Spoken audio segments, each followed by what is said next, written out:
Welcome back to this week's episode of NBA Unserious, the weekly show where we make fun of everything that went on around the NBA because nothing is ever really that serious. We're going to start with a question. If you're on a 3-0 fast break, do you A, take it in yourself for an easy layup or dunk, B, pass it to one of your open teammates for an easy layup or dunk, C, pull up for a three-pointer, or D, attempt a self alley-oop down 9 in the second quarter?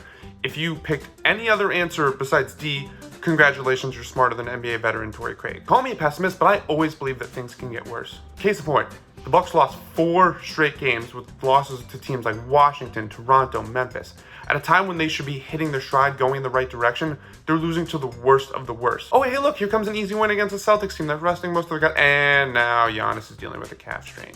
Malachi Flynn scored 50 points off the bench in a loss to the Hawks on Wednesday. Hawks fans immediately went to Twitter to blame Trae Young for his poor defensive effort before remembering that Trae Young hasn't played a game since February, after which they all went and sobbed into their pillows for hours on end. Okay, look, when it comes to Julius Randle's season-ending surgery, I'm not mad at Jaime Jaquez Jr. for trying to take that charge. I'm not mad at Tibbs for, fibbing about the timeline of when Randle could return. I am mad at Adrian Wojnarowski, who, in breaking the news about Randle's surgery, worded his tweet in a way that made it seem to some, delicate, optimistic sunflowers that Randle might actually be making his return soon. Marc Gasol had his jersey retired by the Memphis Grizzlies on Saturday night, proving that you don't need to win a championship to leave a memorable legacy.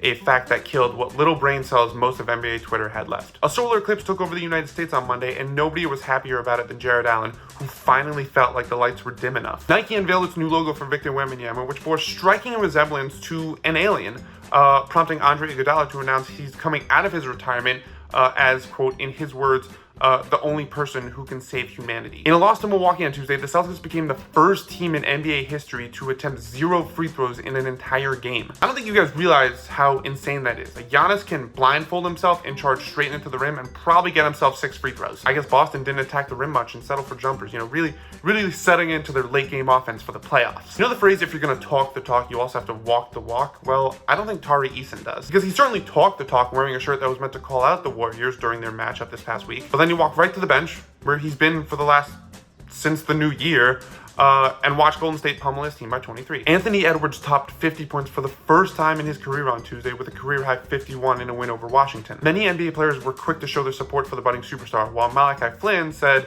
quote, "What took you so long, lightweight?" Hope you enjoyed this episode. Leave your likes, questions, comments, concerns in the comments, and get excited for next week's episode, because if the NBA has indicated anything to us, it's that it's always going to produce hilarious stuff.